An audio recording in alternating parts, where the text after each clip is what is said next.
day, ladies and gentlemen, welcome back to an extra guide this week where we're going to be looking at the Lua Puzzles. Someone in the stream earlier asked me, hey Magari, how do you do them Lua Puzzles? So today we're going to show you with the gloriousness of the assistance of the Twitch community. This is currently being recorded from my Twitch stream. If you want to check out my Twitch stream, there will be a link in the description of the channel. Now, fundamentally, there are 7 Lua Puzzles with 3 optional puzzles. We're going to show all of them in a fundamental way to show the basics of how to do them, what you got to do, how easy, hard they are.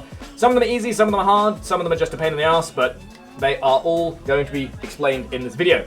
I have my fellow Twitch stream guides here who are going to be clearing up the enemies for me and act as bodies where I need them. And what we'll do is we'll go for each of them, we'll cut to each of the puzzles as we get to them. But first, a bit of fundamental trivia is the fact that there are 7 initial puzzles with 3 optional ones. You can have up to 3 to 4 puzzles per mission. 4 is very rare, but it does happen. And it is entirely down to luck as to which ones you get. Some of them are definitely rarer than others, but should you find them, try and do them, because what you get are drift mods. These drift mods are sellable for platinum, and they can be a nice way of earning a bit of extra money on the side. So, first of all, right off the bat, we have our first puzzle. This one is a very simple puzzle that requires at least 2 people to complete. You can, in theory, cheese this with 1. However, I would recommend doing this with at least 2 for the sake of simplicity. So this puzzle requires you to stand on buttons. The first button is going to be there, and then each panel will light up to show you where you've got to go to next. So you simply have to follow the rotation of what it's asking you to do. So every time you see a light, you go stand on the light, and then it'll open up the next area for you. And you will see by the motion of where things are activating as to where you have to go. Using your operator for this is highly advisable, should you have one. And if not, then you can use your 2 people to do this yourself. This is going to first of all ask you to stand on the buttons that are inside these little hovels, and then follow the light to the alternative ones as well. So like here, go to the operator mode, jump down here. Same thing for this one. And then once all of the upper buttons have been stood on, you will then have to do the same thing, but for the buttons below. So you have a button above, and then below you have another button. So if we step on this one, there'll be a button that illuminates below. You have to stand on all of these buttons to be able to get into the cache for this puzzle. And what I'll do is, once we've stood on all of these individual buttons, the same thing applies for all of them. Once the top one's unlocked, you go below, and then this piece under here will unlock. So we're going to quickly skip, and then we will show you what to do then. Once all of the buttons have been pressed inside and up above, this midsection will open. And all you got to do is use it like a ladder to jump up inside. Not like that, because apparently I suck major balls at this. Once you're inside, you'll have 4 individual buttons, one of which will be illuminated. You stand on that first one, and then the others will simultaneously illuminate as well. Once all of the 4 buttons are stood on by either a player or an operator, you can also use your operator to stand on these buttons as well, the roof will open, leading you into the puzzle, into the reward room. You do need to stand on these buttons until the door is completely opened, however. If you move off, it will then close again. And once it's fully opened, you jump up inside, and through the portal, and you shall receive your just reward. This drift is the Coaction drift. It is definitely a very sought after ribbon, as it can be quite useful for certain builds and certain frames, and it does sell for a set amount of platinum as well. Now, something that I've neglected to mention so far is that there can, in theory, be no puzzles every time you come in. But it is entirely down to your luck as to whether that happens or not. So you will need to run this multiple times to get all the drift mods. And there are certain puzzles which are most certainly rarer than others. The speed drift is a very rare puzzle to get. I have personally done this more than 200 times, and I've only had maybe 7 speed puzzles in that entire time. Alright, so now we have the Octavia puzzle. This one is very simple and very straightforward. This is nothing more than a memory puzzle. So what you do is you activate this button here, and in the process, the buttons around you will start glowing blue. You have to then, like as a memory puzzle, follow those buttons. You can then, again, have it repeated for you, so if you need to repeat yourself, then that's all you gotta do. So start off with the button that it starts with, and follow it through, down to this one. This really tests your dexterity of mental capabilities. I think I butchered that one, so try that one again, shall we? And there we go. Once all of those have done, this doesn't give you a drift mod. This is actually how you get the Octavia, one of the Octavia components, which will then appear at the top. This also has an extra benefit of potentially giving you a fully crafted former. And what that does, once this is completed, there is a little node on one of the sides over here, so all the way over here, which, if you're incredibly lucky, will give you a fully crafted former. I think we got one. Hey, we got a fully crafted former, boys! Streamer loot! Whoop whoop! So that's this is one thing that people come here for, to farm a lot. This Octavia puzzle is a really good way of getting some value out of your runs. So, fully crafted former, very nice. Alright, so this is one of the optional puzzles here. This one isn't going to give you anything too meaningful. However, this does give you the ability of getting occasionally some sculptures and a nice little node of energy. So this one is very simple. You have the 3 platforms here. You activate them from smallest to largest. And once all 3 are activated, you will get a door over on the far end there open. So that door will open. And yep, there's the rare cache. And then this middle part will activate as a moon well. And this gives you a large energy income, which is quite nice. So as you can see, lots of materials, a couple of caches, rare cache as well. Lots of lovely stuff. It's not really that rewarding, but it's nice to know that this is there just in case you are looking for all the caches, because that is a very common spawn for it to spawn. And on with the next one! Okay, so, ladies and gentlemen, we now have the endurance test. A couple little quick notes before we get to start this, however. You can tell that there's a puzzle nearby, because all puzzles have these banners or symbols near them. These blue symbols are what you look for. So the endurance test is very simple. You have this panel in the middle of the room here. Now what's going to happen is you're going to stand on this panel and lasers are going to start blasting you. Your objective is to last on that panel until this thing fills up with water. Now there's a couple of things you can do to try and do this. You can either stand on it and just face smash it and spam energy plates or get healed. Or you can do this. You jump onto it. You leave in your operator mode, and you let the frame take the damage. So long as that button in the middle is on there, it will charge up this platform, and then you're just able to do it freely. If you don't have the ability of doing this, what you can do is you can shoot these panels here, and shooting these will turn off the lasers, giving you less damage to have to worry about. So in a normal situation, you'd be stood on here yourself, you'd have other people in your team shooting the buttons on the outside to disable the lasers. But in this situation, with the wall within the way it is and having the access to your operator, you're able to do this in a much more freer stance. So now it's just a case of waiting. Just wait for this to go up and then you're done.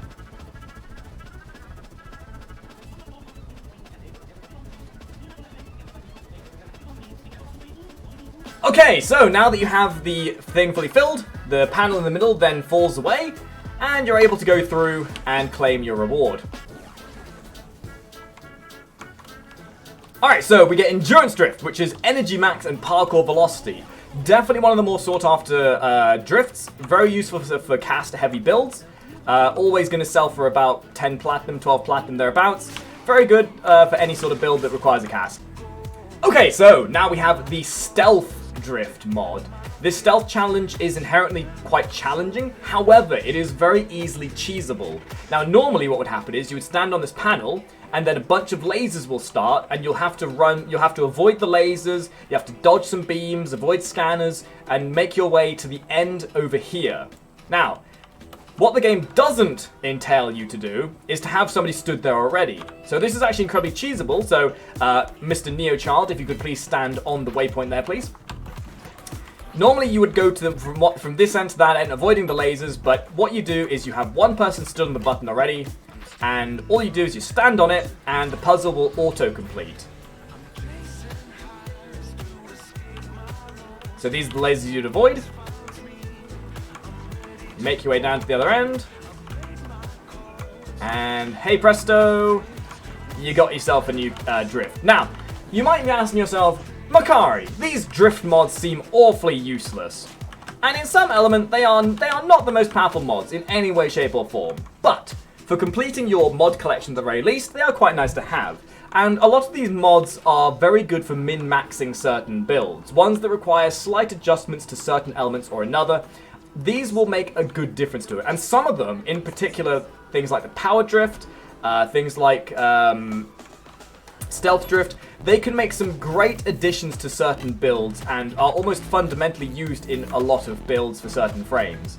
I'm sure you've had certain frames that have been very caster heavy that you would have wanted more energy for. You know, these sort of mods for those sort of uses, for just tweaking minor stats here or there. So, on to the next guy, on to the next puzzle. Alright, ladies and gentlemen, we have another puzzle here. This one's pretty straightforward. For this one, all you got to do is stand under these glowy baubles here until they glow white. Once they glow white, they are fully charged, and they drain your energy in order to open up this middle panel here. You can, in theory, do this on your own, because what you can do is you can activate one with your frame, and then the next with your operator. And once all 4 of these balls have glowed white, the middle segment here will open fully, allowing you down into the treasury room. Nothing too complicated, nothing too hard to figure out. This reward is definitely quite a nice one. I mean, to be fair, I like to emphasize the fact that all of these are quite nice. But from this one, you gain Power Drift, which is one of the most sought-after ability drift mods.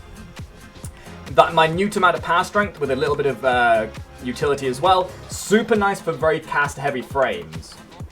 So if you want to try and get that one, look out for this area here. We are back with the Agility Drift puzzle. This one is probably the more annoying one, but this is all down to muscle memory. When you learn this one, this is probably the easiest, because it literally just comes down to knowing how to do this in the order you need to. So, what you have to do to start this one, you have to go from down here to all the way up the top there. And the way this works is you'll be looking at these buttons here.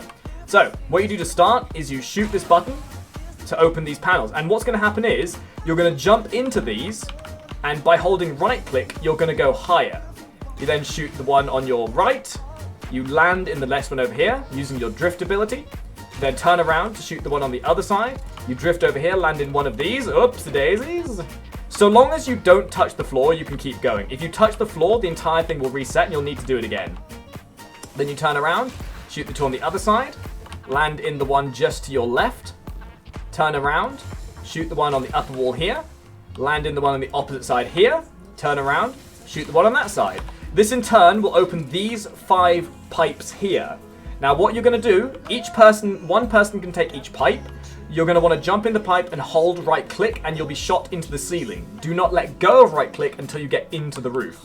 So everyone in the group can then do that subsequently as well. So once you get up to this point, you then jump and you're up. And you can just keep repeating the puzzle over and over again until everyone is up. But once you get in here, this is Agility Drift. It's the amount of effort you go through to get this. I wouldn't say this is worth it. It's reduced damage by 2% whilst airborne. It's more just to complete your mod set than anything else. It's not really worth anything either, but, you know, it's nice to do. It's nice to do. This one, again, it does take a lot of practice. I'd recommend trying to repeat this one a few times. Alright, so we are now back with the Cunning Drift. This is a slightly more challenging one that actually requires a bit of execution to do right. So, this puzzle is pretty straightforward. It's probably the closest thing you're going to get to a boss fight in Lua. What you have to do to start this is you have to shoot off the panels on the side here. This in turn will allow water to flow into this midsection here, which will then activate the puzzle as a whole. So what we're then going to do is we're going to then stand on the button here. Now, courtesy of my friend Paradox, who got me in here to get this one, we're going to stand on it, and the big floaty eye is going to then activate and start shooting us with lasers.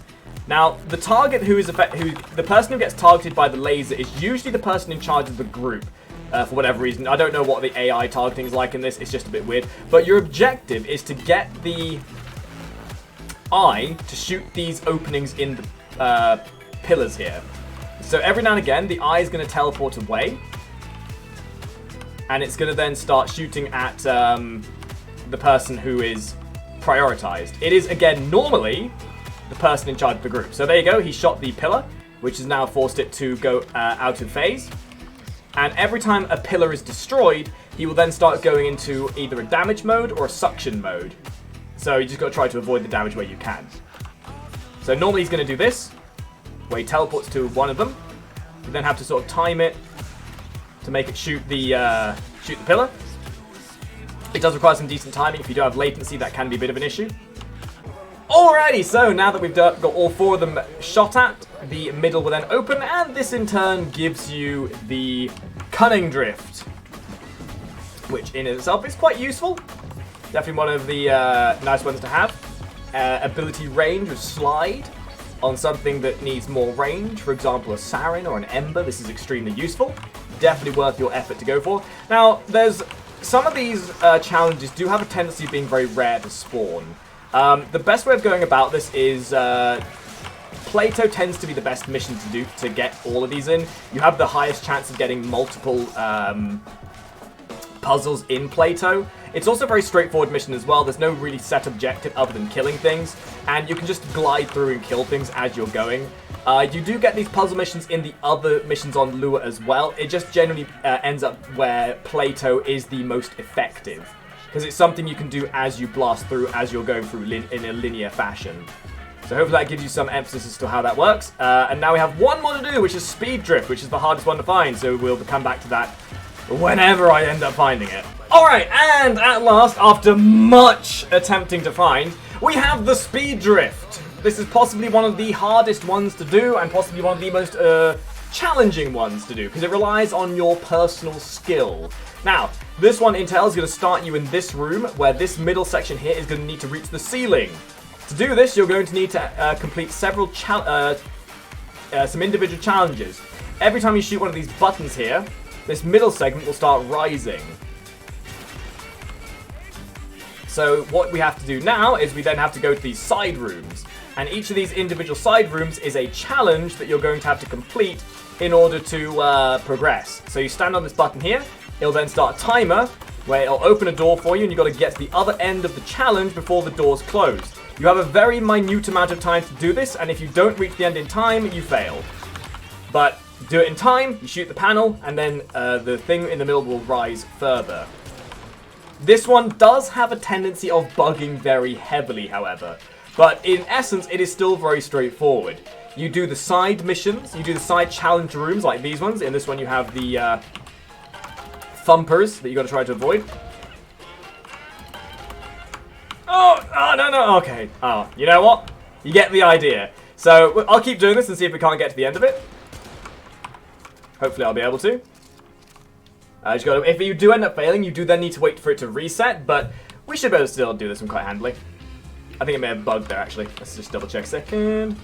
If it does bug, you will unfortunately have to reset. There's not much you can really do about that, unfortunately. And it looks like it has actually bugged at this point, which is going to be incredibly annoying.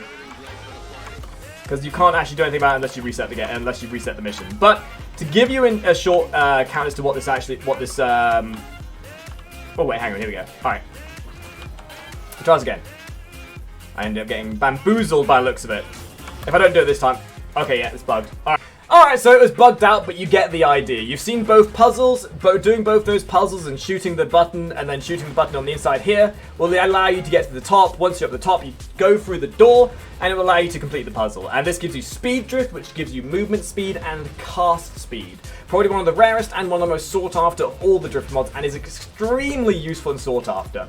But that's all the puzzles. I hope it's been informative for you. If you have liked this video, please leave a like, share it to your friends, tell your family, tell your pet goldfish about it, and make sure you subscribe to the channel. This has been another guide, and I hope you've enjoyed it. Thank you for watching, and I'll catch all of you top hatters in the next video. Ta-ra!